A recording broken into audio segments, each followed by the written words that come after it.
No, let's do it. Let's look at Fabi against Duda. Okay, from the opening. Oh, by the way, another kind of hybrid. Duda heard you. Catalan. He played d4. D5, D4. And Duda said, okay, let me take advantage of your opening play. Takes, E5, right? Rook E1, H6. I'm just catching up with the players.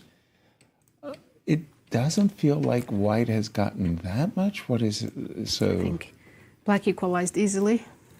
Well, let's say queen takes d4. Let's just see how. My goal is to exploit this bishop on e7. So if you did me a solid favor of capturing, immediately you go, whoops, wait a minute. This is unpleasant. 7 saying again. This is not what you signed up for. So you're not going to trade queens. You're probably going to play c6. Probably. C6 looks good. Okay. So if I take on d8. Take with the f rook. And I take on a7. You still found a way to win a pawn. You're so good at that.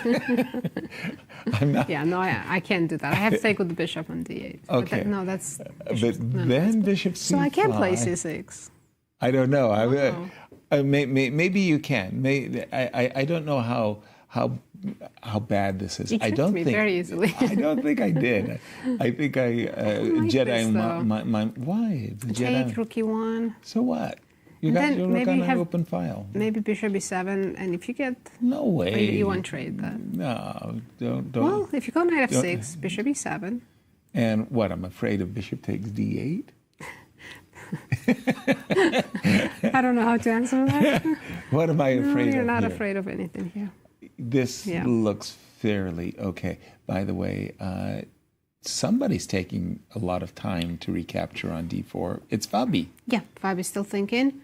Down to 16 minutes. We'll let the players do. I'm going to jump over to Magnus Carlsen and Wesley. So, for those of you joining us late, we had 3 decisive games in round 1. White winning all 3. Wesley was one of the winners. He's up against Magnus. Magnus playing white for the first time. And we've got this was the Catalan. But he never ended up playing d4, right? He did play b3. He played b3. And c5. And the players quickly got themselves to this position. Bishop c1. Huh. Okay, everybody... We're routing the bishop. Yeah, everybody and his brother has been playing to open up the long diagonal with the move c4. Magnus must have not liked something there. Something wasn't there. But how do these two players match up? I bet you they play a lot of games in Rapids. I imagine so. Oh, my God. Whoa. Do you see the number of draws they've made? 70 draws? 66 wins for Magnus, 31 wins for Wesley, 70 draws. Oh, I think you could write a trilogy just on their Rapid games. Right. These players know each other well, but Series look at that. of books just on their Rapid games. 2-1 advantage in terms of victories. I mean, people do not dominate Wesley 2-1 no, in but any kind of it's format. Magnus. But it's Magnus. Magnus has played bishop to c1, bishop to f4, queen back to c8, and look at what Magnus has done. Knight g5, just a kind of one of those little probing moves. Yeah, he's playing very creatively, but... You know, like... Do we take or play g6? Okay, but that's the question, right? If you do take, I mean... maybe it's not, but it's a nibble, you know. I mean, I've got the 2 bishops, and I'm just kind of like asking you. But if I do provoke the move g6, why is that so? h4 maybe. Okay, but I've got a dark squared bishop, so yeah. You know, you're gonna go kill me. Let's just go h5. Yeah. I mean. Everybody wants to kill poor old Well, wait a minute. There is knight e4 and d6 square looks tasty. That is, thank you. Yeah, well, is it?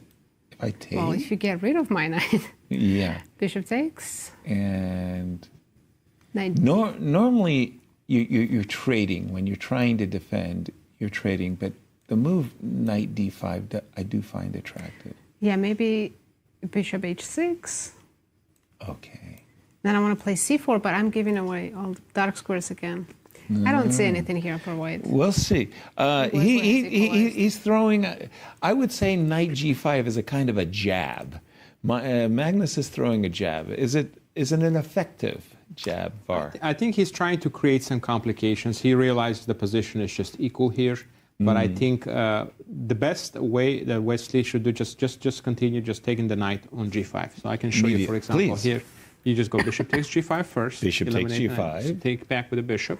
And now it's actually, you don't want to give up the d file in this position. So that's why I think the best move is to play f6. Okay. Now you attack the bishop. Bishop f4. If you play bishop f4, then I play e5 now. Again, trying to push the bishop back all the way to e3 or c1. In both cases, my idea is to put the knight on e7. I think the knight is very well placed here.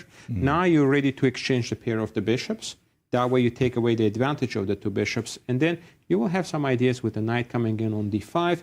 And the most important thing is you still have the control of the d file. That's why you want to play the move f6 after you take on g5. If you don't take, you play g6, then I think he will play knight d4 as you were looking at these lines and some knight d6 ideas. Not a big fan of weakening the dark squares in this position. So that's why I think the best thing is to play knight, take bishop takes g5. He did it precisely as you suggested. However, after bishop f4, he did not follow. That is to say, Wesley didn't hit the bishop. He just traded the rooks. Knight to g5. Rook takes d1. And he's played rook to d8. Yeah, that's fine too, I think. And you can play the e5 later on in the game as well. So here, the only difference is perhaps he can take and... here I'm probably tempted to take with the knight. With the knight to force the exchange, because if you take with the queen, then you're allowing the move bishop e4, and again, creating a little bit more weaknesses unnecessarily. So you take back with the knight. And now it looks like the bishop is going to come off the board. But I would think in Wesley's shoes, this is a huge success. He's chopping off pieces, and if he can get rid of the light squared bishop, queen and knight versus queen and bishop, I think. Yeah, maybe perhaps Magnus can play the move e4 here, just try to preserve the two bishops, and maybe exchange the queens and just try to claim a little bit of an advantage here. So, but again, black can continue with h4. Oh, he played h4. Okay. Yes. So this is probably just equal. Bishop e3, knight goes on e6. So he played h4 here.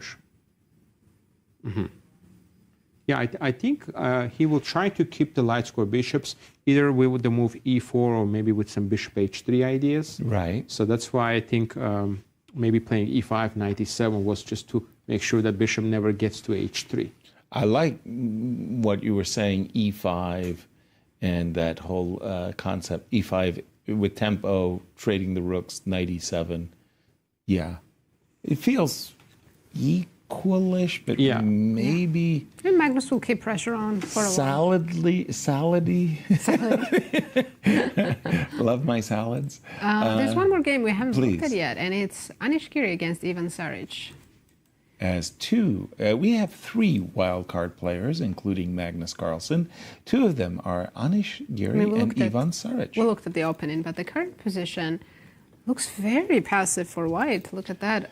Yeah, All the pieces are in first and second rank. There is a light squared bishop, but it's not a fire-breathing dragon on g2. Not yet, anyways. Okay. By the way, f2, f4. This is not how I really like to play chess. H5 was provoked, I guess, but what do we do now? Do we play h4 or defend the pawn? Okay, well, I can at least see some light in this tunnel of ugliness. If I can get my knight to e4, and again, on a good day, queen to d2, and the ideal position is a bishop coming to f3, obviously, a knight coming to e4, and probably the bishop coming to f2. Now, from black's point of view, black's got this beautiful outpost, e3. The only way to... The queen is occupying that square for now. Yeah, exactly. So should queen... I like queen a2, rook b1 be on black's agenda? Queen a2 looks very good to me. Yeah? Okay. So knight f2 on the board. And, well, Only black can be better in this position. I like it. I like. But it seems temporary. Yes, black needs to do something before white manages to get the pieces out. Let's jump to Gukesh and Alireza. That was the f2, f3 King's Indian defense. And by the way, we left it after bishop e6, queen d2, very natural move by the world champion Gukesh. As, by the way, don't forget that knight d5 could be a very disturbing move because of the pin.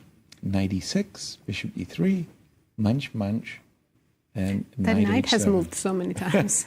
Except, you know, the funny part is that you say that white's got all of this pressure and development and all of that good stuff. One of the things when you look at the position is where's the weakness? Where's black's weakness? Like, black is trying to do weird things. He's trying to go queen h4. He's trying to play bishop e5. And he's like trying to provoke you into playing f4. And then suddenly you have a weakness. Right, and, on the king side, yeah. You know, okay, black structure on the queen side is pretty safe. We have a couple more moves on the board. And here it comes. Rook to D1, d1. A6, and look at this move, c5. Okay, c5.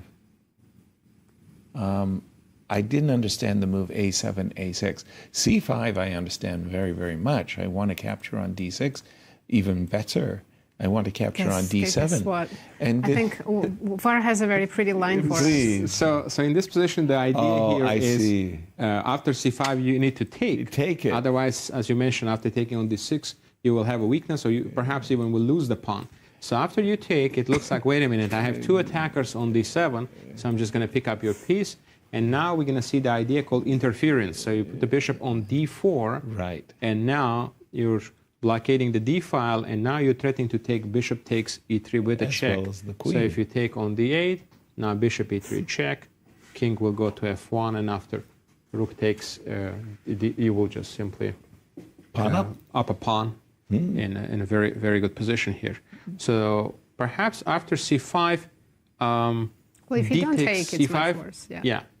So if you don't need, of course, you don't want to take on d4 here. You can play a move queen c1.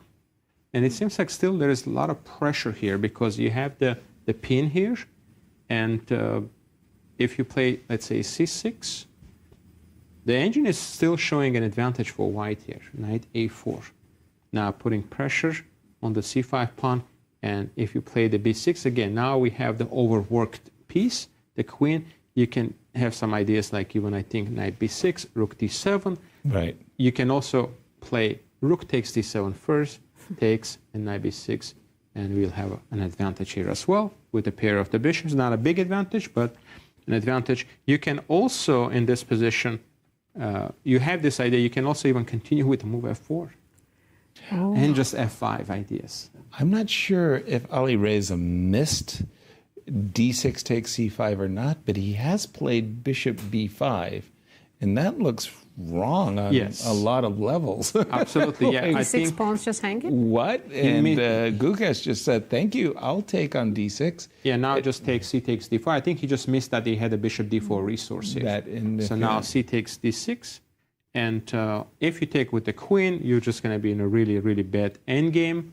But I think even if you take back with the pawn, I'm just not seeing if there is any compensation here after queen d6. He's included bishop e2, knight e2 already on the board. Okay. This is on the board. Bishop e2, knight e2, takes on d6, so you got the current position. Yes, we take on d6, and of course, he will probably try to avoid exchanging the queens, because if you go to an endgame, down a pawn, and with the two bishops, you will not have that many chances.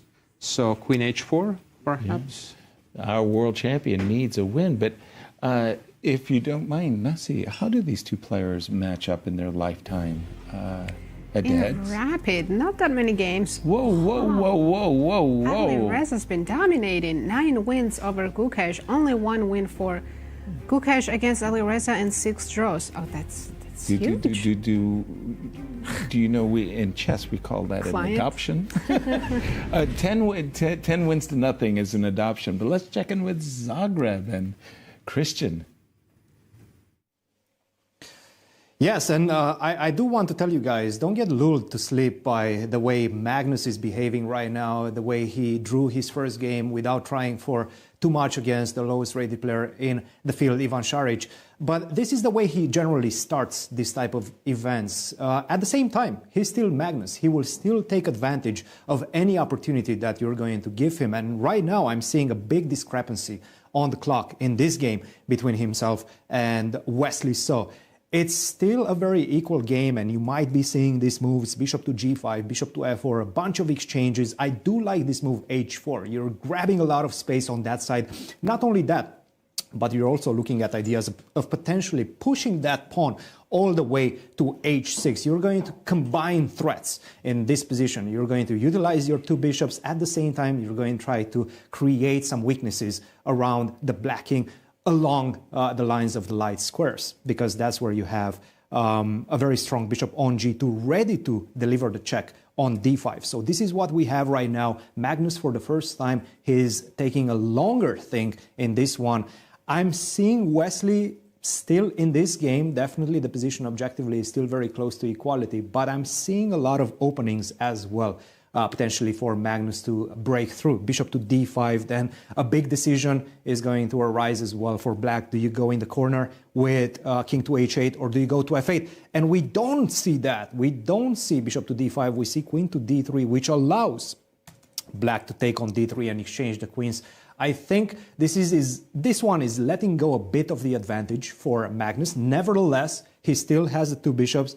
At the same time, Wesley, he saw that queen available for a trade. He immediately snapped it off the chessboard. This one, I do feel like Wesley is getting closer and closer to achieving full equality. Magnus, again, generally in these tournaments, he's starting slow, but whenever he turns it up, he definitely turns it up. And we've seen it a couple of years ago when he scored 9 out of 9 in the Blitz section. Another thing that I'm seeing in this one, and I'll let you guys pick it up from here, is the way the players that have lost in the first round are playing in this one. Namely, Fabiano Caruana right now. He's doing a tremendous job, as well as Gukesh. He's piling on the pressure. I'll let you guys take it over from now. For the moment, this is from Zagreb. I'll be back shortly with other updates. Thank you, Christian. And there you do see our tournament leaders, a trinity atop. Right, and Fabi and Gukesh and Noterbeck are fighting hard to bounce back with a win. Speaking of bouncing back, so let's pick up that game between Noterbeck and Prague, as when we left it, we did see the move queen b6. Queen takes b6, a takes b6, and the players have reached a very unusual position where at first blush, it really does appear like it's almost a dream Benoni. Yeah. You know, when you think about it, this bishop on g7. The knights on c5, d3. And the knights on c5 and d3. And if, you know, the only thing that's missing is the pawn should be on a6 and the pawn should be on b5. But it was in particular that I was drawn to this move. King d7, you know, you don't castle queenside because you like the end game, and king is exactly doing you like well in the center. You like the rook on a8 because you're thinking to yourself, when I play the move b5, I'm willing to trade the b pawn for the a2 pawn. So king d7, g2 g3. I guess that what he would like to do is play h4, and after rook c8, we've caught up to the play, and it's a very it's a difficult position to say evaluate, right? Yeah, right. Who stands better? Valber says it's equal, but from just looking at it, black pieces look a little bit better. They but do. Let's not forget, white has two bishops. Pawn on d5 is pretty strong. Right. Black has double pawns. Well, always I look at captures. Anything. The most forcing moves for me are checks. Then you captures. got it, and captures. So after a move like rook c, I try to say, well, if I play stupidly and I just play forcing moves, bishop takes c5. I know why you're doing that. Yeah. You want to win a pawn. Am I that obvious? No, I mean, tell me truthfully. Bishop takes c5. I'm thinking, well, if you take with the pawn, I'll take on d3, so you'll have to take, and then you're going to take here.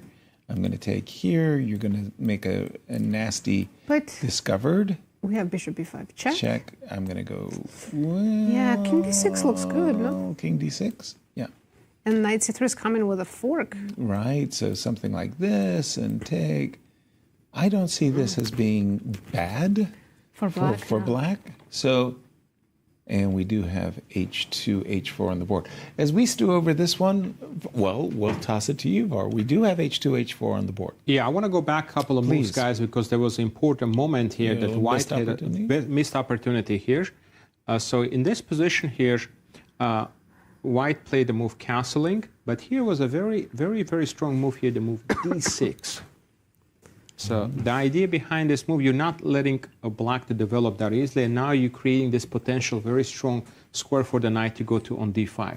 So if you play, Take it. yeah, you have Just to take it. just e6 just right away loses to the move knight b5, knight c7. So you have to take it. So if you take it on d5, on d6, oops. All right. Third time's the charm. So now we start out with the move, let's say a long castle. Okay. And now you don't have bishop g7 because d6 pawn is hanging. Right. And I also have knight d5 coming up. So you play bishop e7. Then we have a very nice advantage after bishop takes e7, king takes e7, f4 now, removing the knight. If you just retreat, then we have the move bishop takes c4. That's terrible. Very nice advantage there. And you have to play the move knight d3, bishop takes d3, c takes d3. You can play just rook d3, and very clear advantage here. Better pawn structure, lots of weaknesses. The king is also misplaced. So d6 was a very strong opportunity here that was missed by Noderbeck. In the current position, I think black is completely fine. We've just seen the move b5, by the way. b5. Yeah. In fact, already slight preference here for black here.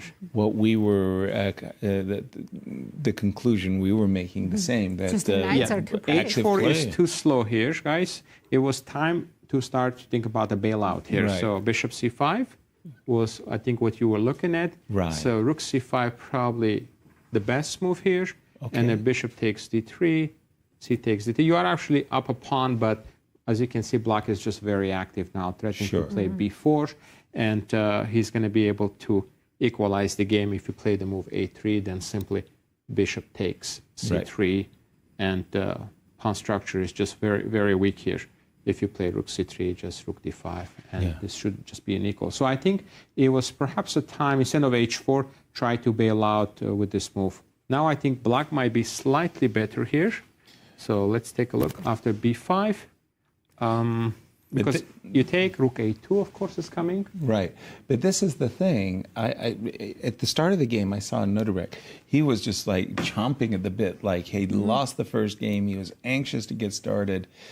Now, h4 was that same, passionate win. And Prague is basically saying, hey, b5, and sometimes this will to win is your strength. Yeah. It's what makes Times you the great. overpush. Absolutely. But, So yeah. at the moment, he probably needs to consider knight takes b5 as one of his Okay. options here. Takes b5, rook Pause. a2. Pause, because knight b2 is also a tempo, right? Knight takes Knight b2. b2, there is a little tactical idea there. Bishop d4. Did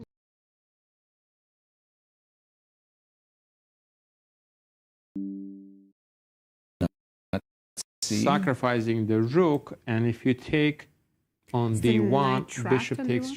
g7, the knight is trapped now. That's a funny trap. Yeah.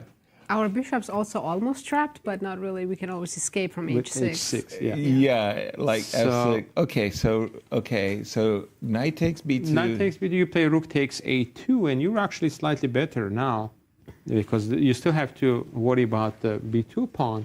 Right. And it's interesting that in this position, engine just completely bails the b2 pawn, says you need to play h5 h5. to create counterplay. Yes. Okay, Because on the queen the- side, black is just winning. yeah, because b2 is gone.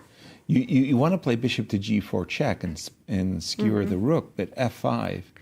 He's is- played a3. Noderbeck did not take on b5, so Okay. We'll let the players figure out this one. Let's jump Sure. back to Gukesh's game because I see he has a big advantage now against Alireza. Somehow that's a hot potato kind of game where the advantage keeps going around the board. But look at Alireza's body language because he's playing someone he defeated 9 times in Right. the rapid. So maybe he's not that worried. Okay, well, it's an extra pawn. And after knight c3, the knight has gone to d5, knight f6. And again, when you look at the position, you say, I'm a pawn up, this is all really, really good. But there aren't that many weaknesses in Black's camp. It's the extra pawn. Now, having said all that, this bishop on g2 really is miserable, right? Should I we really go- want to play f4. Let's just go f4. Yeah, that was Right my now. question. Like, do you want to give up the pawn and go bishop b6 and just play for the initiative? I mean, you're Absolutely. giving up the exchange. You're giving up the Pawn. extra material, Right. but you. It's only a pawn. Okay, I don't know if it's the coffee or. Okay, you know, I do appreciate the initiative though too. Here, you are looking kingside, right? You are looking at f5s. You are looking. Yeah, I'm going to play queen e2. e2, f5. It's all coming fast. Another approach, maybe a little bit more calm. Then knight h5, right? Knight h5. Back but- to where it was. yeah, but f4, we still have f5 on our agenda. f5, f6. I mean, maybe on a good day, bishop f3. Yeah, honestly, this looks good too. I mean, it's an extra pawn and compensation. Clock times between these two players, by the way, Nasi. Alireza has less time, 5 minutes against Gukesh's 10 minutes. Okay. So Gukesh also ahead on the clock. Should we check in with Fabi? Please, let's do it. Now, again, those joining us late, Jan Christoph Duda has won game 1, so he's one of our tournament co-leaders. And, well, I thought it looks earlier Fabi really- had some advantage, but now it looks pretty even, right? that moment where there was this big knight takes d4 moment, bishop takes d4, he recaptured and played queen. He didn't get anything. The pieces Doesn't look just like it. the pieces just kind of come off the board, Yeah, I mean, white has tiniest advantage, but black's position is very solid. right? Only thing can- you have to worry about is the g7 square. which makes me think about just planting the bishop on f8 and saying, okay, this is my stand. I will not fall. I'm going to check in with Magnus and Wesley because when we left it, I did see the move queen d3 played by Magnus right here. And he's playing 2 bishops versus bishop and knight with, well, what is this? This is 7 pawns apiece. And I just love the way Magnus protected the bishop there. You cannot trade. a3.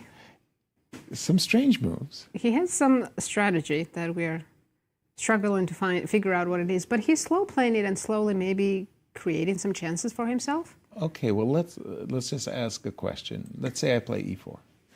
I'm trying to get rid of this pawn on e5. Should I try bishop g2? Did not see. Bishop to g2, knight to d. But I don't have king e3. I always have knight f5. That's nasty. Knight f5 check. And then after king f4, you take on d3. No, you can't. Because f1. Yeah, No, bishop but then f3. I have knight e1, knight e3. What? No. No, But you take it. Let's check it out. King e3, knight f5, check. King f4. King f4. I took a pawn. Maybe e3 was better instead of taking. I like it. Right? You took it. Bishop f3. What do you have? I apologize. I was There's playing no knight king e3. But was if you trying to- pushed e3 instead, e3, e3. Now I can't take your bishop. and that's embarrassing. Yeah. And my king is kind of stuck. I can't take either of your pieces. Actually, sorry guys, you can just play e3 right away. As soon as Right bishop away. g2 plays. Bishop g2, e3 right away. Yeah, and then Okay. then you have That this solves that. e2. Oops. Yeah. G7, G6 on the board. It feels like this is a Magnus grind. I mean, he's remarkable. He likes this type of end games. And it's his bailiwick. We're going to leave him there. Var, I'm going to throw it to you. Where's the action? So let's take a look here. I think Fabi has a slightly better position. I think it's not going to be easy to win that game, but he does have some advantage there. I was looking. There are a lot of things happening in the Anish game. Yeah, but it's Prague, right? Prague has gone crazy. Prague is just yeah. He's better definitely, and also Anish was able to turn the game around. He's actually up a pawn. When we last checked, he was actually in some trouble, but now he's up a pawn. Still, I think he's not really going to be winning. But I think his position was much more difficult earlier. Suspicious. Yeah. So in this position here. So b4 was played, and he's up a pawn, but it's not so easy to move the pieces around because the knight on d5 is very strong. So he played the move bishop e1. So it's a very, very strong compensation here. Mm-hmm. That active queen on the second rank. So great knight on d5 too. Oh, f4 is hanging? f4, if you play, there is, I think, right knight away. f6. Yeah, I knight see. f6. This is still okay for black. Take, queen takes f4. But I shouldn't trade that good knight. Yeah. Absolutely. So perhaps Ivan is still trying. He has some time advantage. So that's why I think maybe he's going to try to play this move queen c1, but then he goes back to bishop d2 What if we played again. queen e2? Yes. So let's take a look. Bishop e1, queen e2. Then in this case, bishop will go back to f2. I don't like this queen like kind of operating on my second rank. It's like a mutual kind of, black is active, but it's hard to win anything, and you cannot really move your pieces that easily because of knight f6 is coming. So now you, I think, have to probably play this move, knight f4, and now knight takes f6, knight to f6 check, bishop f6, e takes f6, and now the knight is hanging, and we have a strong pawn on f6. This still looks good for black if I can play g5. g5 is the best move here to try to protect, but now But yeah, my queen king is d7 alone. now. Yeah. With the idea to play queen to e8, and this forces move knight g6, and that wasn't what you wanted when you went into this. But it looks like Saric is playing a good game with the black pieces, and he's definitely even maybe trying to create some chances, but good start for him, I think. Yeah, Anish doesn't look too happy. He looks nervous, but his position's holding. Yeah. I want to go to the game of the world champion, Gukesh, because he was enjoying his extra pawn, and certain variations that we were looking at seemed to favor him. So we left it after knight d5, knight f6, and we were reckoning on the moves f4 and bishop b6, just sacking the pawn. And bishop b6, as well as immediate g5. Queen b... The computer didn't like that move. Queen b2, that's actually a kind of a scary move. Like, sometimes you get your hand stuck in the cookie jar, right? What's the idea of queen d2 after rook d2? Like queen e5, maybe? Okay, but rook b1 was played, but aren't we trying to play f4? You're right about that. Rook d2, yeah, so there was a knight d5 idea. Oh, in between move. And then queen c3. Then queen c3, and then of course some pieces hanging on that diagonal. Thank you. Yes, absolutely. Knight d5. But queen Gukesh has played rook b1, allowing Firouzja to just take on a2. I mean, Alireza could have taken it before, but now that Luke left the d-file, right, and d5 knight is hanging as well, why not take on a2? That's a question I have. Because you don't have rook d2 anymore. You can't there's trap no, it. there's no trapping, and rook a1 would just walk into an ambush. We do have knight c3, queen c2. Knight c3, queen c2.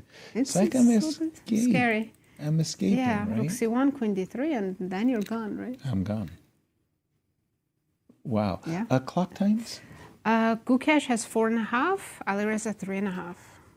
Rich in time trouble. An extra minute for Gukesh, but he's lost his material advantage, and I don't Queen b4. Well, he hasn't lost it right? yet. Yeah, Alireza I has don't to like. take it. Sorry, yeah, I don't like the move Queen b4 because in this position, I think he had many interesting options. He could even play the move King h1 to move the king away. The f4 move you suggested, but the move that I found was very natural was just put the queen on f2. Also, Remove the queen away from the pin, right? and that way you don't have to worry. Queen is well placed here. Is protecting the second rank, the pawn on a2, and again, the best move is g5 now for black to try to create some chances, but then you have the option to play knight b6, knight c4, and you will have a nice advantage there as well. And of course, if there is a capture on d5, you just take back with the pawn, knight retreats to c7. You will play the move that we've been trying to play for a while. Right. Play the move f4, opening up the bishop, and there's a nice advantage here as well. And most importantly, it's a safe move. It keeps everything protected. You move the queen away from the line of the rooks. And the current position after queen takes a2, what's the engine's eval after the current position? It's still giving a very small advantage for white, but it's just not easy. Now he has to retreat now with the knight on c3, which is the best move. And now after queen c2, you play the move rook bc1. Do we have perpetual queen d3, rook d1? Can we force a draw? Queen d3, and now e5 is the best. So if we just play move. rook d1, Which will c rook to e1. I think there might be some ideas like now. Oh. Okay, now we see the problem. Bishop f8. Mm-hmm. That's easy to miss. Yes. Now easy. black's Now better. it's loose. The c3 is very loose. You have to play queen a5, and now queen can go back to c2. Queen came back to c2, and now the b3 pawn is hanging. Yeah, don't see it. We do have knight c3 on the board, by the way. So we might see that line because I think that's pretty much forced. Yeah. Queen c2. Queen c2. And you do have to play with the b rook, actually. If you play with the e rook, then that's a big problem because after queen d3, you lose a very valuable tempo. The e3 is hanging. Now you're going to lose some material after knight g4 tactics. Exactly. So it's a very important to play with the We do have the moves BC1. on the board. Let's follow the players. Okay. Rook on b1 to c1. Queen d3 only move. Played. And you were saying Gukesh was enjoying an extra minute Yeah, he between still them? has a little bit of extra time. Right. Key moment is here. Gukesh needs to not play rook d1 because that allows bishop f8, and black is better. He needs to play e5 here, right? e5 or g5. Or g5. Because he needs to remove this knight and just be able to put that knight back on d5 here. So you can start with the move g5. I don't see g5 though. It just feels like that's one of the kind of Knight moves. h5, right? Yeah, And where then knight d5.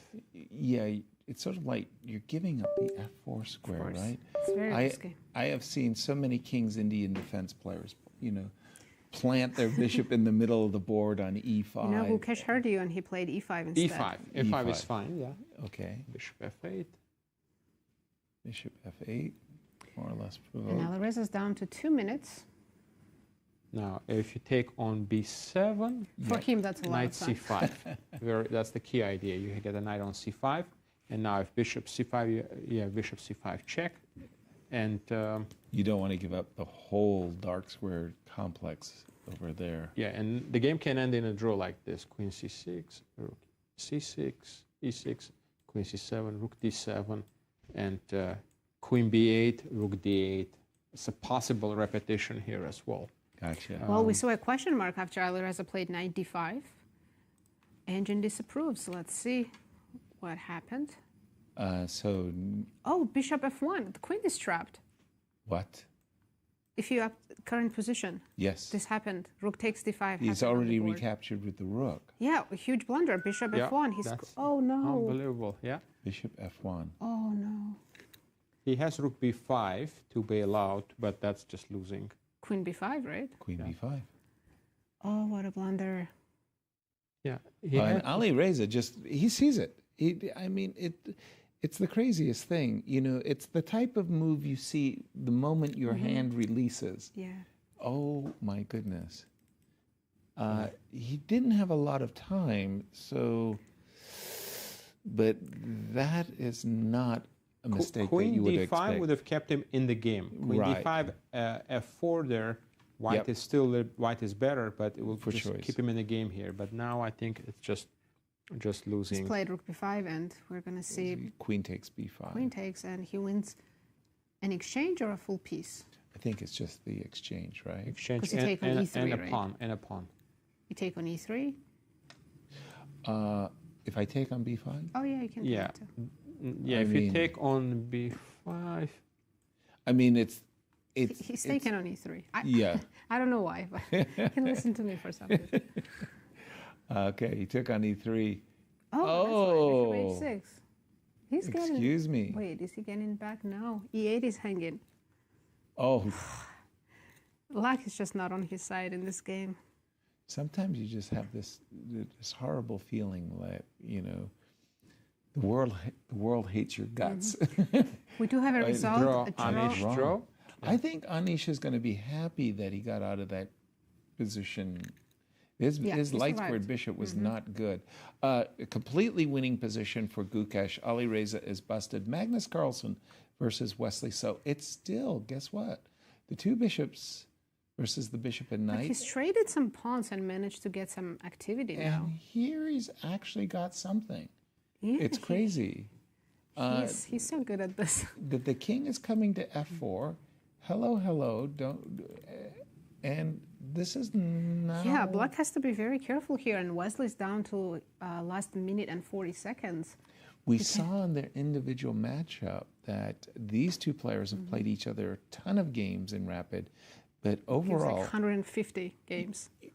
but a 2-1 victory in the favor of Magnus, which is just huge. People do not handle Wesley that And- roughly, let's say. Yeah. Yeah. And Magnus is known for converting in games like this, which Absolutely. other people would shake hands, agree to a draw. And Say, I got nothing. he's increasing his advantage as we're watching the Valbar just it Slowly, keeps going up. slowly. It's like these incremental improving moves, right? You put your bishop on e4. You kind of freeze the knight, so to speak. Maybe you start to threaten king g5 at a certain moment. Are we winning a pawn, or Black's gonna play passively, put the bishop on e8? Right. I think they have to, but then the b7 pawn is hanging. I think Magnus is about to win a pawn. Whoa. Okay, so bishop e2. So how would he win a pawn? With king g5? Well, g3 is hanging first, so bishop e1 first. Okay, bishop e1 first. But in case of bishop e1, I could play the move king f6. That's annoying. And just to keep. Well, we have some moves. He played bishop c2, bishop c4. And I noticed Wesley has picked up the pace. He has to. has Magnus to. has 4 minutes, and Wesley's down to his minute and a half. So one of the breakthroughs that you have to just keep a watchful eye over is the move g4. If I provoke hg4, I've got h5. Oh, tricky. Yes. Let me just put this on just so I can show it. And something like this. Okay. Var, I'm going to throw it to you and just tell me the bird's eye view, what's happening in the games. There is an. I think actually Gukesh is about to win. Let's just jump to see the handshake that may be occurring there. Oh wow, he has both rooks on the last rank. Where is It's on the bottom. I saw the draw and I thought that was the end of the oof. Yeah, he is going for a checkmate here. There is the threat of check, and then mate. A pattern that we all know so very well. So he can play bishop f1 or king f2, but Yeah, king f2 looks like the most natural move. But no, wait a minute. Well, I take that back. Bishop f1. Apologies. Bishop f1 is just so much clearer. This was a game, an old King's Indian defense, where Gukesh played c5, won a pawn, very nice, easy. It looked like he was converting, and then he blundered. He allowed material equality. Ali Reza, we were expecting a repetition, And Ali Reza got his queen trapped. It was a horrifying blunder. And now, after bishop f1, it's all Gukesh. I think resignation. We're looking at a checkmate. Yeah, g5 only moved just for the king, for the bishop to cover the king on g7. You know, I didn't even see g5. I thought it was checkmate and there was going to be a handshake. G5. Well, it's not helping that much anyway. So the idea is that after, he's played king f2. So the idea was that after rook g8, king h7, rook check. Let me just show it. I forgot that you have bishop g7, and that was what he found a way to not get checkmated, but his position is still completely lost now after. Maybe just rook d7, rook e7, that just double up on 7th, pick up f7. That makes sense. And push e-pawn or checkmate. Bishop c4, any takers? No, I guess not. Rook d7 with the idea of e6, or as you, well, guess what? Bishop c4. There is a taker. Sign me up. I like bishop c4. Because now if you check me, I'll go king e3 and I'll move on forward. And a moment ago, yes, that diagonal was open. Now it's closed. b5. Alireza is trying to complicate things, but we can just take the pawn, right? Yes. And then come back. Yes. The bishop is going to be beautiful eyeballing this f7 pawn. Maybe he's also considering rook g8 check and bishop f7. That pawn is hanging. I consider it. Why not? Let's just have a quick look-see. Rook g8 and both bishop players f7. Under a minute, by the way. I guess it's knight d3. Oh, no, knight d3 check. I can play rook takes d3. No, Apologies. you can't. No, you can't. Rook is hanging on g8. Oh, that's and right. then, I don't know, bishop endgame, it might still be winning. Your pawns you do have 2 or 3 extra pawns. Not so sure. But I do like, in any case, this position. I'm sure it's got to be winning for a Gukesh after just simply maybe just, bishop d5. reroute the bishop and that should be a mate. Yes. So rook g8, and he's done it. And we're expecting... another check. That was surprising. Why not take the pawn? I thought he was going to play bishop takes f7. He threw in another check. Is there a way here? Var, is there a way here of... he can still take on f7. h6 is Of course. Yeah, bishop f7 is good here. Bishop f7. Bishop b5, rook d6. But I kind of like that bishop. I wanted to checkmate with it. Right? There we go. He takes on b5 instead. He keeps it alive. I guess he's going to reroute it and put it on e4. And then still... All right. After I give bishop b4 check, he go g7, rook g8 checkmate. Or rook h7 checkmate. Nice. World champion is bouncing back. This is a huge win, by the way. Coming into this event, you take Magnus out of the field. You say Ali Reza is his favorite. This game ended in a draw between Norderberg and Prague. Peaceful draw, I believe. Well, it wasn't. Prague was better for a while. It looked so. We think Magnus is squeezing, but I'm going to stay with the Gukesh game for just a moment, if you don't mind, because I think Ali Reza is going to... well, he'll try everything he can here, but his position. And he has 15 seconds, I believe. Rook d6, a beautiful move, by the way. Rook d6, now... followed by bishop c6. If we go back one move, actually, he had an easier win, I think. Rook d6, one move earlier, instead of rook e8. And if knight e6, rook takes c6, bishop e8 mate. What could he have done? Rook d6 check here. Oh, beautiful mate. Let's show it quickly. Rook d6. Rook d6. Knight covers. E6, and we rook take. takes e6. e8 mate. Look at that mate. That is not a checkmate that you will see very often. I think CRISPR doesn't agree with the way they agreed to a draw here. Maybe there was no 3-move repetition. It wasn't 3 moves? So he's telling them next time, make sure it's 3 moves. All right, back to the Gukesh game. And by the way, we do have bishop c6 on the board. He's still looking at this checkmate idea, just picking up a few seconds before deciding whether to play king e3 and or king e1. Let me see. King Probably e3. both are winning, Yeah. but yeah, let's go up. Let's go up. And we will stay with this game, but I'll give you an update. Magnus has made more progress in his game. Wow. You just kind of, there's this sense of inevitability somehow. How he takes down Wesley is it's difficult to fathom. I mean, by the way, that's probably how you clock get times, 66 wins against Wesley, right? right. You've got to win drawn positions. Alvarez is down to 7 seconds. I was about to say it's really feeling check. He just played with 2 seconds. Rook King E2. c4. King c4. Just not C3, right? Let's not blunder the full rook on D6. Exactly. King c5.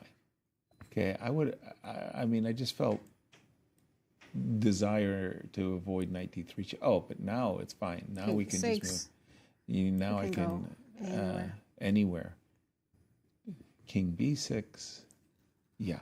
Now again, bishop e4 is the massive threat. So if I give you a check, you go to C7. And then I'll probably go back to C2.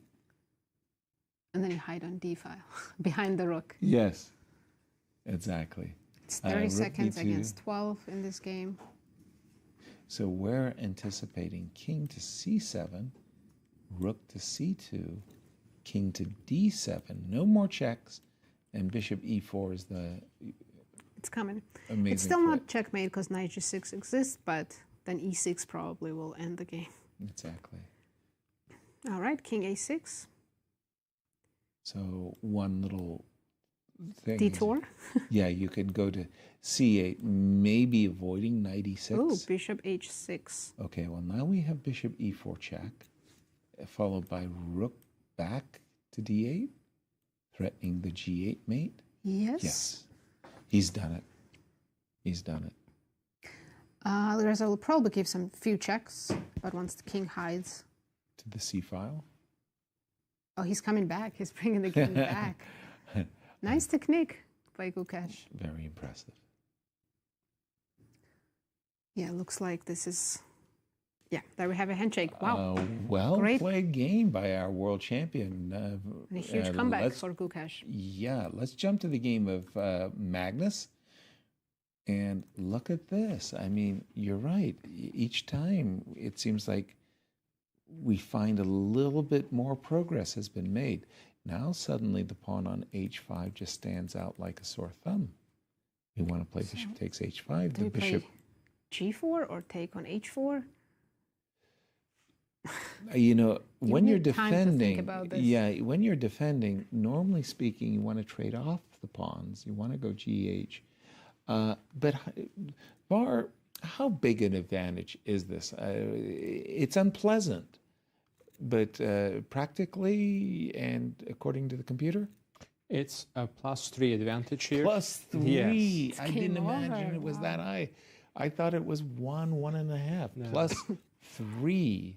Yeah, the problem is you're going to lose your A pawn, and once you lose the A pawn is just going to decide the outcome, and that's what we're seeing right now. We see Yes. the bishop E2 comes in, picking up the A6 pawn. You can never win the H4 pawn. I always have bishop G3 or bishop D8 defending it, and then I will start advancing the A pawn. Wow. That is just Talk about unbelievable. endgame I mean, technique. it's I mean, we're just in awe. He just squeezed water out of stone, and Truly. yeah, this is now I can see how. No, White just is you can just winning. take the knight and then take on A6. That's just Which he has done. because H5 pawn is very weak. Which pawn Which is pawn do we better? take? The first, I think you take. I would you take the A6 pawn A6 pawn. because H5 is stuck. Yes. That pawn is Also, not, it's the dark square on H8, right? So, and it's the dark yeah, square. we need it. We need We- to take the A pawn. Wow. But once again, I mean, Magnus, remarkable technique. truly, this is a game he really didn't get anything out of the opening. Then somehow in a late middle game, he got out of position where it was 2 bishops, but there were 7 pawns per side. Wesley was going to make a draw. We all thought so, No. Just through his extraordinary ability to grind out a win or grind out an advantage, Magnus is going to once again prove himself to be one of the greatest endgame players we've ever witnessed. Absolutely. It's a beautiful display of that. Just awesome technique. A5. Magnus is saying, I'm going to come back, I'm going to put my bishop back on e2, and then I'm going to make a beeline to this h-pawn so that He'll have 2 extra pawns. Yeah, this will be used as a decoy, and you won't be able to sacrifice your bishop. No, but not as long as I keep it on the dark square. Exactly. Here I'm expecting the move king e5, king f6, king g5, king takes h5. And here we go, king f6. And if king, oh, he just takes right away. Whoa. He's calculated this. So if king b5. Bishop no, then bishop check first and then h5, h6. Yeah. Ah, Once it's on simple, h6, simple. it's over. Okay. So now... Can still go bishop, but then bishop e2. Just a second. We're going to go bishop f3. I don't think this bishop is going to be allowed. Magnus outplayed Wesley. We still have in that Fabi's endgame. game? Yeah. Our congratulations to Magnus. That's just extraordinary. It's mind-blowing, actually. It's different level stuff. Only game left. Fabi against Duda. Well, Fabi is squeezing. Pushing very hard in this game. He was balanced and for a long time, but he's trying to make some progress. Still looks like Duda is holding very well. Well, just a second. The move king h4 is prepping G4, G5. G4 as well as rook to the 7th rank. So imagine we just go. You want to give me both your pawns on the queen side? No. Yes, I do, but no, I don't. I want to play G4 and then, give all my pawns. That would be a better try. Include G4 at least, right? Exactly. So Duda's just waiting for white to play G4. He'll play king B4. I think we're going to see or G5 he can play here. With G5? black. Yes. G5 Just check. to exchange one pair of pawns. But that looks sketchy because king h5. Yeah, and then you just stay on the 6th rank because in order to win the pawn, you're going to have to move your... Oh, but let's update. Fabi has played G5. He's allowing rook f4 check. Sorry. And he did play rook f4 check, which means that we can now take the pawn, which he's done. This feels much safer. Let's say, I don't know if, pardon me, can I go king g4 to g5 to g6? Maybe. Yeah, Evalber keeps saying equal, but why doesn't black have white have a chance? Or maybe I go rook f1 now, start checking you from behind. Rook f1. By the way, 8 seconds for Duda. Not This easy. is getting uncomfortable. Okay, king f5.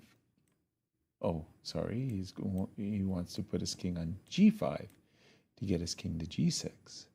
Yeah, I guess he can put the rook on e. Okay, let's try rook e1. d5. I mean, can you put the rook on e6 and just cut the king off?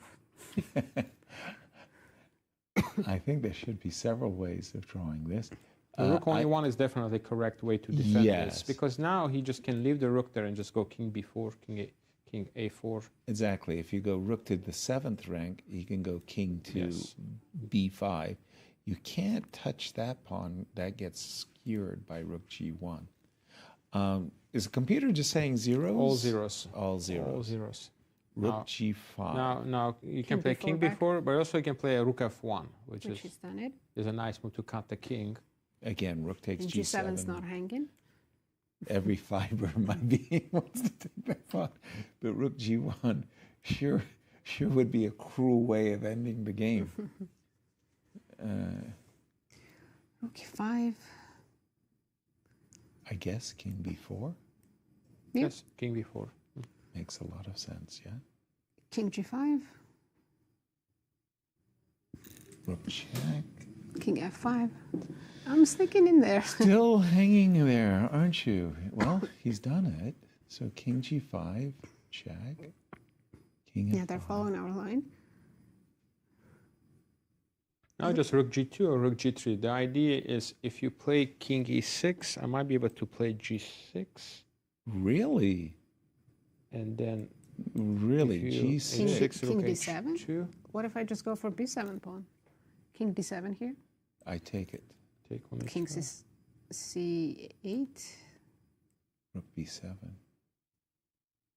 King C8, Rook B7, Rook H5. Okay, but I take on H5, and then if I manage Rook D5, Rook D7, I'm winning, right? It's still, like, you get to D5 and you get to D7. I'm going to take on, boy, So we okay, might I see don't that know. actually happening. Is it still zeros? Zeros, still zero, triple zeros. But it's so hard. I mean, it's easy for the engine to defend this because it's in its table base. It sees Yeah. positions from Duda its is table. playing with 10 seconds, not that easy. We can even play King C4 here, but okay, Rook G1 is fine. But he needs to see this idea on King E6. The to King play E6, you have to G6. play G6 actually. Yeah. You need to. You have to play Otherwise, G6. King already goes to B7. It could be too late. King goes King D7. So there's no choice. King E6, G6. You need to get rid of that one weakness. Rook E5. Well, Fabi is He's making some waiting moves, right. deciding on King E6. I don't think there's a big difference whether rook's on D5 or E5 when you go for King E6. Right. Oh, he's coming back. King King F4. F4. He wants to play Rook G5 maybe? Ooh, Rook to G5. Now that's a surprise idea. But are we even Rook fast G5 enough? is always met by Rook H2. Aha. So if you take on G7, basically you can only exchange the G7 with the H5 pawn, and Yeah. then you're okay. You can do that. Look at this. King to G3. Okay, if we go Rook F1. Rook F1. Rook F. Can also go 7. back. You play Rook A2. Well, if you're going to bring your king all the way back to G3, that's a long way from G7. Now what do I have to do? Go back to F4? Rook No. E7. Okay, we're going for it. King Well, A5. Rook takes. Oh, rook H5. takes. Give me the pawn. Oh, King H4 then, I have to start with. Or G4, sure. King G4. Oh, but now Rook A1 and you can't even take the pawn. That's why I want Yeah, to Rook play A1 King now H4. very strong. Rook A1. When Rook B7, you go back. King B5. Correct. Rook A1. 4 seconds for do that. And he's played it. And now he has to just drop back. It's this pawn on B5. And now he's got a very comfortable draw. Now, who's trying to make a draw? Now, Not black. Duda, who has won his first game. Now, Fabi has to be just a little bit careful, right? Yeah, Fabi is. He's going to be down a pawn now. Yes. Yes. Yeah, he is. I mean, it's still a draw, but Is it sometimes it's hard to adjust right? When it, psychologically. exactly. You've been enjoying an advantage for so long, and suddenly you're the one having to make a draw. So we're going to play A5. Maybe he's not losing a pawn. Once you play A5, I'll play B7. And then I'll play Rook A8. Gotcha. Good point. Yeah. Check. King So G. now we're going to see a draw. You know, it's the weirdest thing. I thought it was a pawn up. Already. No, the pawn on, yeah, but actually the pawn on B6 still alive. Yeah, rook check. Yeah, they'll probably repeat here 3 times. Oh, no. Duda wants to keep playing. Rook G2. King F4. Fabi reached 1 minute already with all these repetitions. But Duda's the one who's Yeah. going down He's still down to 7 seconds. 7. Yeah. Okay, maybe he will take the draw. Yeah. Well, Yep. Looks like going to be a draw. 3 more repetition right there. wow. I like the idea that these players have 7 seconds on the clock and only reluctantly a very, very appreciative audience as I hearing a very nice applause. How many? It's a day for the white pieces. Yes, we had 2 decisive games for white in this round. Right. There was Magnus and Gukesh, former and current world champions, winning their games. Nice. Wow. Let's have a look at the standings. Please. See how they changed it up. We know Gukesh bounced back from a loss. Yep. And Magnus joins the leaders now. Magnus, Duda, and Anish in first place with 3 points. With 2 points, Wesley, Prag, Gukesh, and Ivan Saric. I was about to say, I think Anish is going to be very happy with the draw against the wild card, Ivan Saric. So Ivan had a very nice position. And I think for Fabi, he's kind of like, annoying. Not a good start. But let's jump to Zagreb and Christian. Well, I just want to show you guys the way Magnus squeezed that endgame, because you guys were focused for good reason on that game between Gukesh and Ali Reza in the final moments of that one. Gukesh, just an incredible victory, and I will look at that in just a second as well to show you the critical moment when Gukesh got the big advantage. But let's take a look at the endgame of Magnus, and this is very typical Magnus. Again, he lulls you to sleep, and then he strikes. King to e7. What he has to do, and why is he putting that bishop in the center? It's not only a beautiful piece, but it also does a very important thing, a very important job, and that is to free the king to go to g5. And now with the bishop on e5, I'm going to protect the pawn on g3, which is always attacked by the knight on f5. Now, another thing that you should be looking at this point is the way Magnus pushes the king backwards, pushes the black king backwards. King to g5, knight to e3, bishop to f6. King to f8, bishop to d4, attacking the knight on e3, gaining that crucial tempo in the position, knight to c4, and now king to f6. Now the king, the black king on f8, is not going anywhere. And in fact, a very difficult move perhaps would have given Wesley some chances in this position, and that is to stay close to the pawn on g6 with king to g8, get the king to h7. But again, this is such a difficult move because you're staying closed in the corner, you're setting yourself up on the pin by the bishop on b3. It's just not one of those practical moves that you play with just a few seconds, a couple of minutes on the clock. He played the move king to e8, bishop to c5, and now there's no way back, right? You see how he cages that king, forces it out right now into the center and far away from the defense of the pawn on g6. And this is the concept that Magnus is using. Knight to d2, bishop to a4, king to d8, king to e5, perhaps not the most precise, but at this point, black has to make the best moves in the position, which simply you're not going to do with low time on the clock. You have to be extremely precise to stay in the game, and it's almost impossible to do so over the board. Bishop to b6, king to e7, king to d4, not giving him any time to capture on g3, bishop to c7. Also, with the bishop on this diagonal, defending the knight on e4, now I have access to the pawn on a6, and that's exactly what Magnus is doing. Bishop to d1, focusing on the pawn on h5. You have to defend that with knight to f6. Bishop to e2, focusing on the pawn on a6. You just simply don't have enough resources to defend everything. And after this, you guys already saw the end of the game. So just an incredible strike by Magnus in his typical grinding style. And just to show you the critical moment of this game between Gukesh and Ali Reza, it was at this point when Gukesh decided to strike in the center with e5, knight to d5, knight takes d5, rook takes d5. And I'm sure this next move came as a shock for Ali Reza. Just simply bishop to f1. Guess what? That queen is simply trapped. And I think perhaps maybe if he did see it in advance, he thought that a5 will save the queen. But what I can do right now is queen to a4, attack the queen on the rook on a8. You have to go b5, and after queen to a2 defending the pawn on b3, the queen on d3 is just simply trapped. And after bishop to f1, Gukesh got the critical advantage in the position, decisive advantage, and successfully converted. Just an incredible game by the world champion. We'll go on a short commercial break, and then we'll come back with the final round of the day. Stay tuned.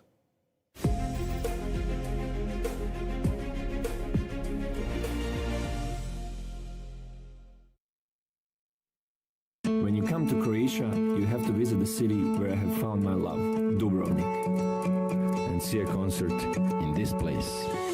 You have to enjoy coffee on any of our squares. And see the most beautiful Croatian building. You have to learn all about our legends. You have to party here. Take a photo there. Dance everywhere. You have to come to Croatia. Croatia, full of history and culture, full of life. 10 years, one legacy. The Grand Chess Tour marks a decade of mastery where only the strongest chess minds carve their names into history. Each piece has its role, like soldiers in a grand army, with commanders to lead them into the tour's 10th year and a prize fund of $1.6 million. The Grand Chess Tour starts in Warsaw with the Superbet Rapid and Blitz Poland, immediately followed by the Superbet Chess Classic Romania in Bucharest, then off to Zagreb for the Super United Rapid and Blitz Croatia, followed by back-to-back events in St. Louis, Missouri with the St. Louis Rapid and Blitz and the Sinkfield Cup. And the culmination of the grand finale in the city of Sao Paulo, Brazil, will determine the 2025 Grand Chess Tour champion. Fight with every ounce of strength for victory. This isn't just a moment. This is history.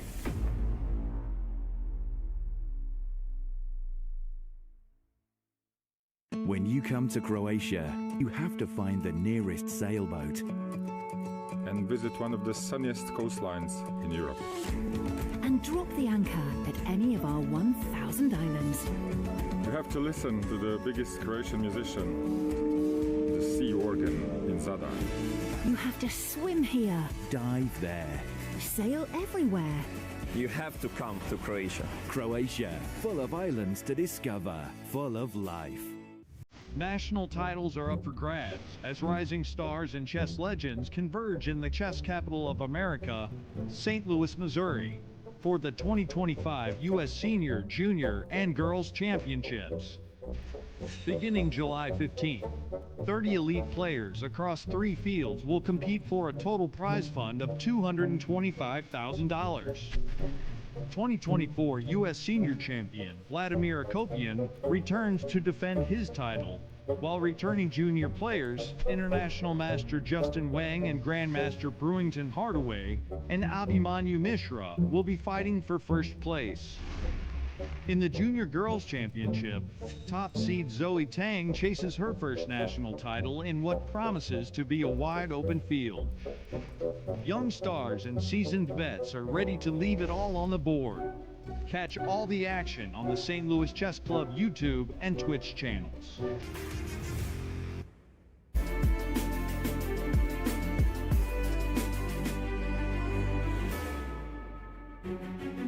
Welcome back, everyone. The first 2 rounds have finished, and let's take a look at our current standings. Absolutely. We've seen some exciting victories. We have 3 co-leaders, Magnus Carlsen, Jan Krzysztof Duda, and Anish Giri, closely chased by Wesley So, Prag, Gukesh, and Saric.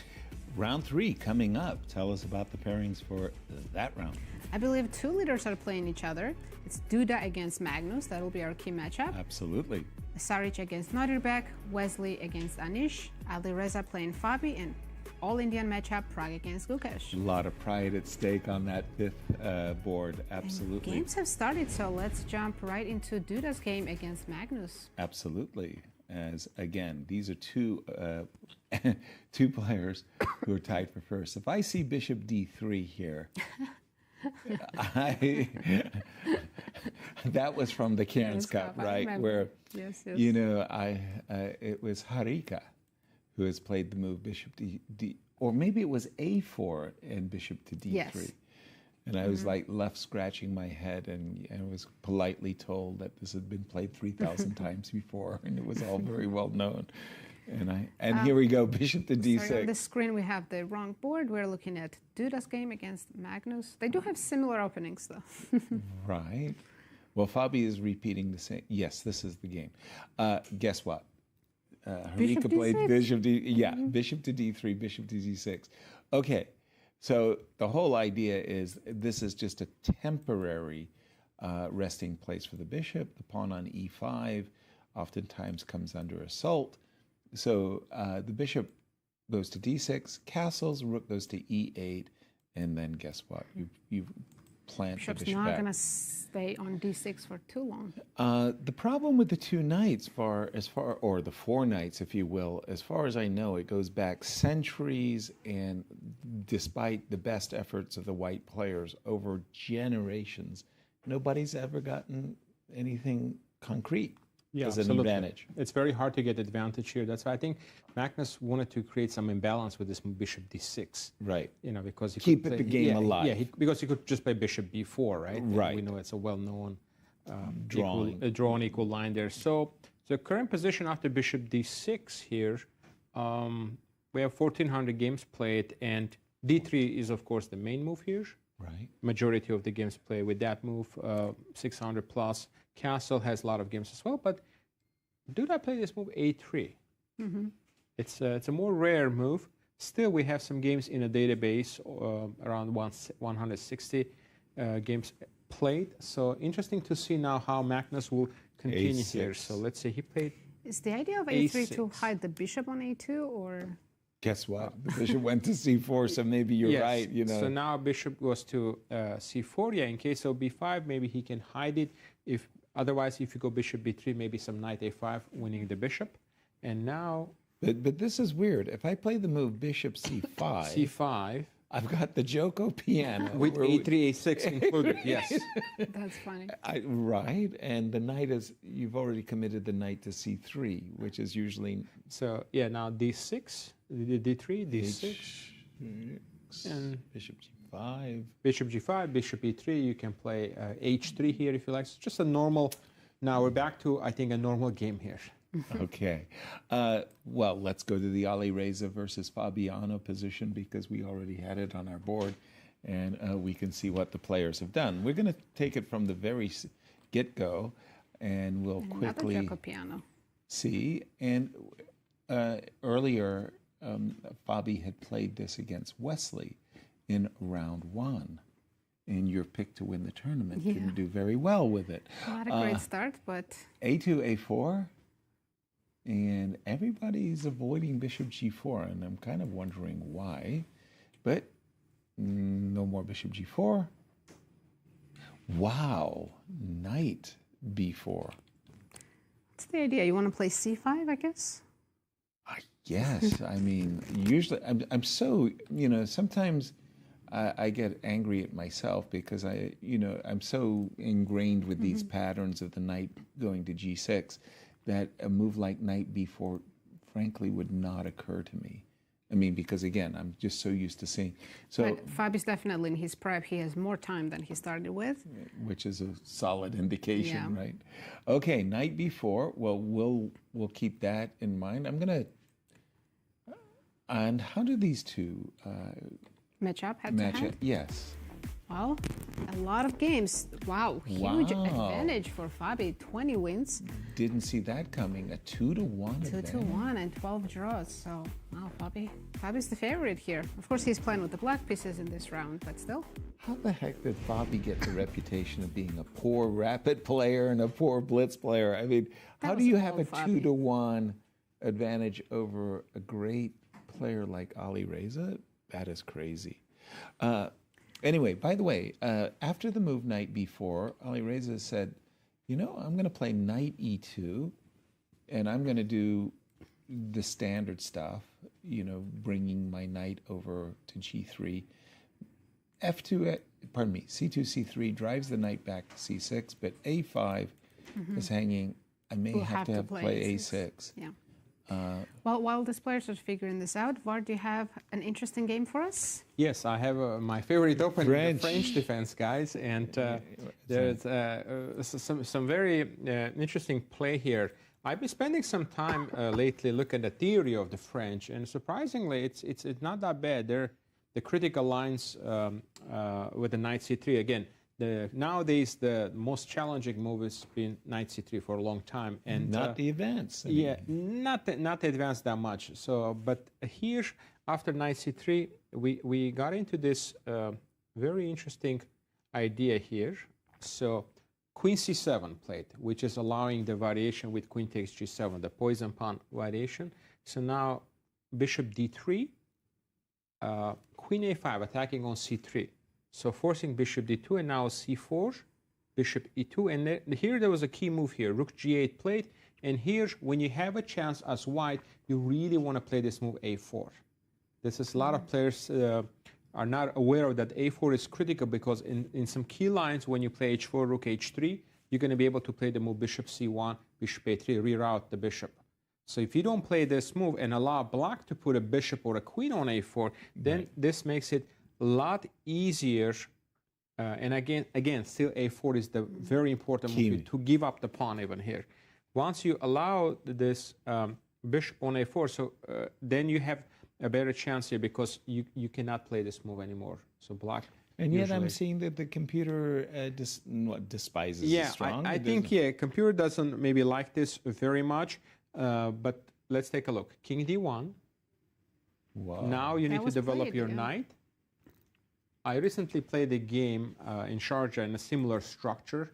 So, and they analyzed these positions a little bit. So if, let's say, h5 played, you always can play the move h6 in these positions. Just you don't want to allow the move h6, so you want to at least fight for some of the dark squares. So maybe, it shows a little bit of an advantage for white, but it's just incredibly hard to break through in this position because one of the only ideas for you to eventually play f4, move the queen, play g4, f5, but it's very hard to do that.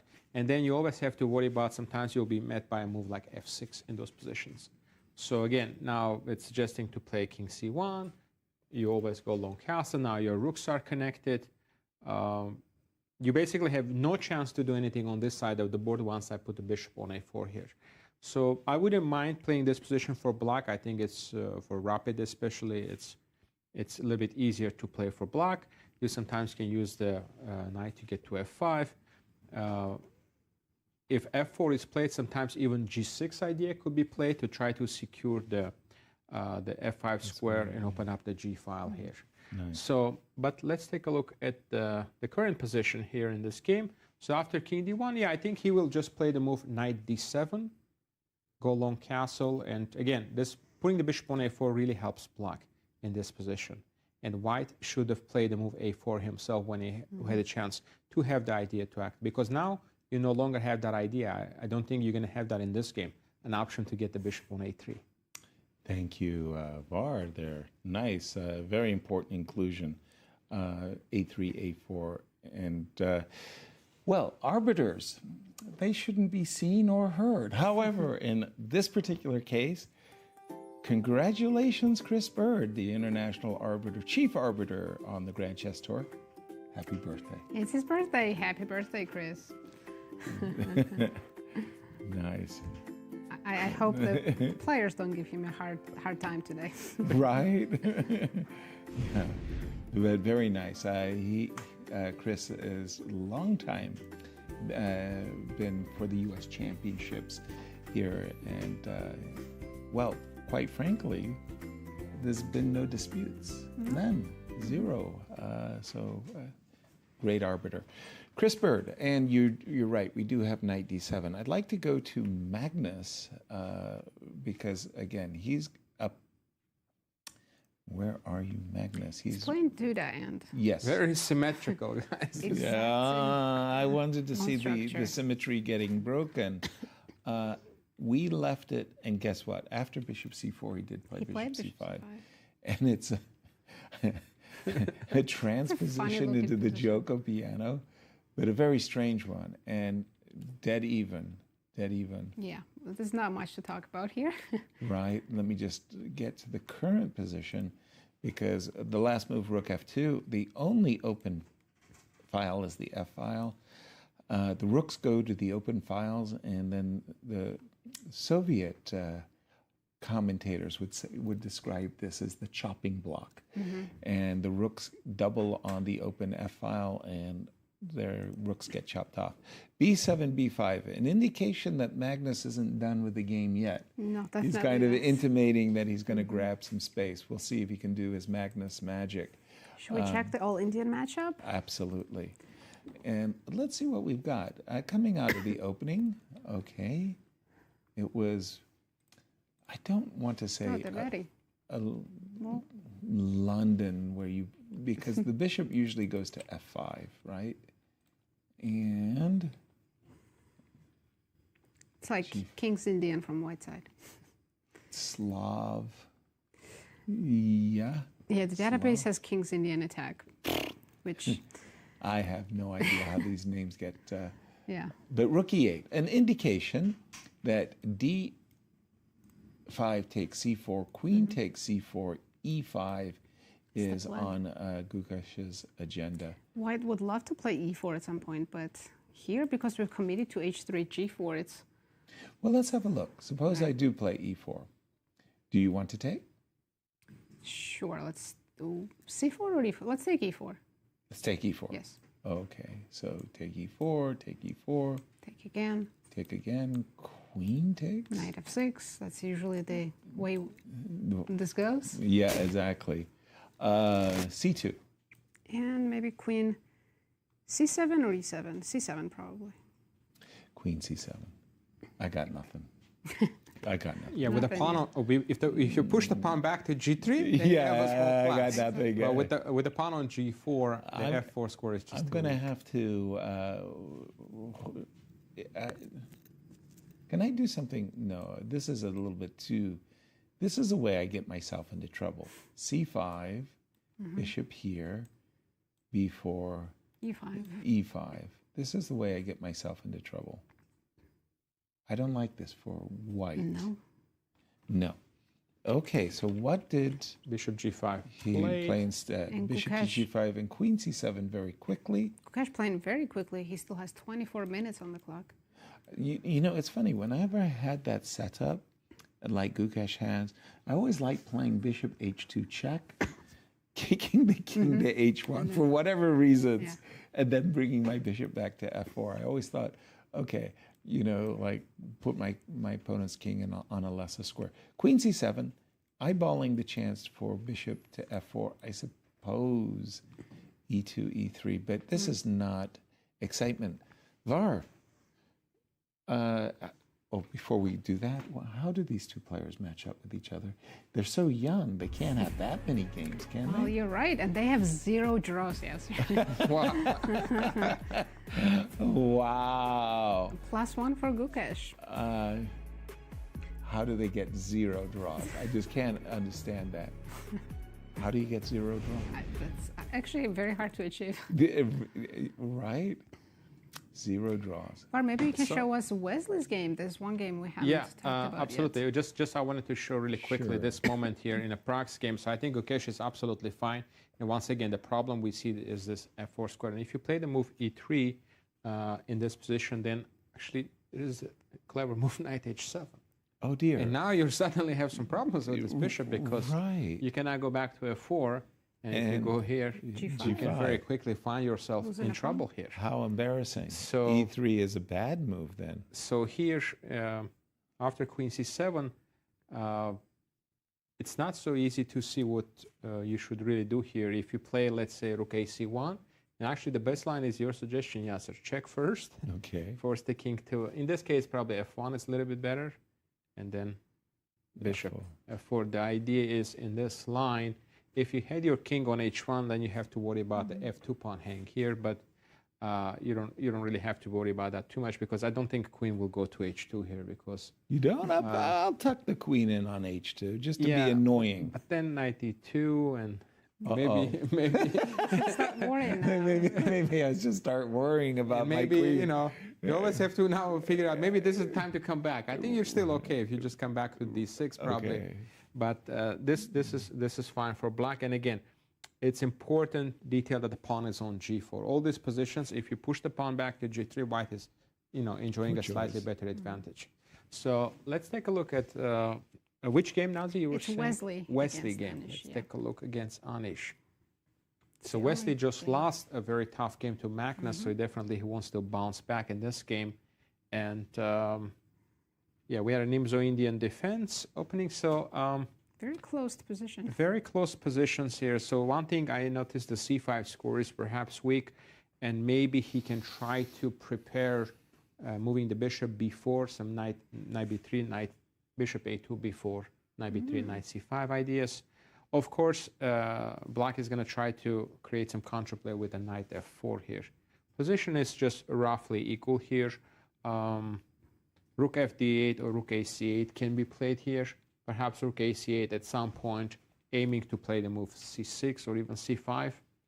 And queen e2 can be played here. And so it's a game of just a maneuvering position, nothing too special. You can play rook fe8 here. Looks like Anish is fine, and he's actually ahead on the clock as well. So I think he's comfortable here. I think both players enjoy this type of position. So yeah, now we're seeing more trades in a Magnus game, guys. So we might see maybe a quick result in that one. Let's take a look. So we see pieces coming off the board. He's also gained a lot of space on the queen side. Yes. For Duda, I think it's important because he's thinking, okay, I'm having a really good tournament. I'm playing the most dangerous opponent. If I can score against him, then I'm in good shape. That's why I think he's choosing a more cautious approach, I think, to this game. So a4 played. Now maybe with some ideas to play b4. Could Duda try to play on the king side, like rook f3, knight h5, rook g3? Yeah. Try. The question is, when you play knight h5, okay, so let's just make a move, knight h5. Let's say I play b4. I'm not sure exactly what I'm doing over there. And rook f3. I can meet this with rook f8, right? So that rook g3 just meets you at the pass, so to speak. You focus all your attention on the g7 pawn, and I just cover it up. And that's all I have. one tactic there, guys. After knight h5, actually there is a threat. We can't play b4 right You have to be cautious because of the knight g7 threat here. And then rook queen takes e6. Nice. So thank you for that. Yeah, of course. I if missed knight h5 played, you can play. If you still want to keep the rook on 8, you can, but you're going to have to play a move king h7 here. After, no b4. Just that way, if knight g7 happens, you can take back, and e6 is not hanging with a check. But again, more logical move is probably just to play rook f8 or rook e8 because you don't want to keep a rook on 8 while you're kind of being attacked. Yes. So I find it a little bit risky to leave the rook on 8, but it's okay. You can play king h7, but most likely we'll see after knight h5 a move like rook e8 or rook f8 because you do have some queen g6 idea as well too. Exactly. So knight h5 is played, and now Magnus is thinking, Just wanted to point out what that queen g6 idea might look like. If you play rook e8, queen g6, and you think to yourself, no problem, I'll just get rid of your knight, you might have your world rocked by knight f6 check. Queen takes f6, queen takes e8. Oops, that's a way to lose a game. Nice tactic. Exactly. So knight h5 might just force, actually, rook f8. But then question is, so what? I still have some space over here on the king side, and if the tide goes out and your knight gets let's just your play knight's like not very this. happy on h5. Right. I mean, you're not going to f6. You're not going to f4. And when I go to g3, I'm also not happy there. No, not that I'm so excited by f8, but there are chances of the proverbial pawn breaks, right? Okay, we'll keep an eye on this. I'm going to go back to Ali Reza and Fabi. Messy position, but the knight on h5, wow. Okay, when we left it, we had seen the knight come to e2. The move knight b4 I found surprising, stunning, actually. Seems like a prep. Yeah. And let's see what...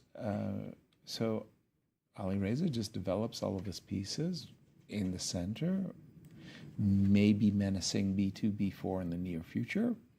Bishop e6. There's got to be some kind of pawn break. d4. Okay, we've still got d5 on our agenda, right? That forks 2 pieces. Okay, so now Alireza wishes he still had the white square bishop. But okay, he's there. He's the first on the. He's first to land and something. Knight f4 is coming. Yes. How do we defend from knight f4? Just drop back, rook e8? Well, you've got rook e8. Just drop back in. Okay. Rook E8. And if I still play knight f4, then you will take on d4, right? And then probably e5 is hanging. Well, let's just see how do we assess? You know, calculation is one thing, and I really admire these guys are great calculators, but it's the judgment too. At the end of the day, you can calculate fantastically well and say, you know, like, hey, the material's equal. But then you say, yeah, but I'm better. You know, like, how do you make that judgment? So bishop takes d4. How would you judge the resulting position here? It's hard to say, yes, sir. Yeah, because if you go, for example, knight takes d4, queen takes d4. Yeah. Oops, something. Jump in on this one, Var. Oh, but yeah. Let's quickly take a look at the Prague game. Sure. We can come back to that one, please. Yasser. So no worries. In a Prague game here, Prague made the, you know, we already sensed that there was some danger with these dark squares here, right. and now we see exactly what happened in this game. As a tactical idea, he missed. So in this position. So things actually started to go wrong here. This position is actually fine here, but the bishop on g5 didn't work. It's not really doing anything here. It didn't work. If anything, you actually can play the move g5 here, force the knight to go back and play e4. But again, g5 is not an easy move to play because it weakens the position. The other alternatives for here, you can just play a normal b3 move, put the pawn on e3, bishop on b2, you're fine. Because you really need to secure this f4 square. By playing the move bishop g5, this is not well placed here because you never really want to take. And now in some variations, it's going to be under attack. Queen c7 was an excellent move here.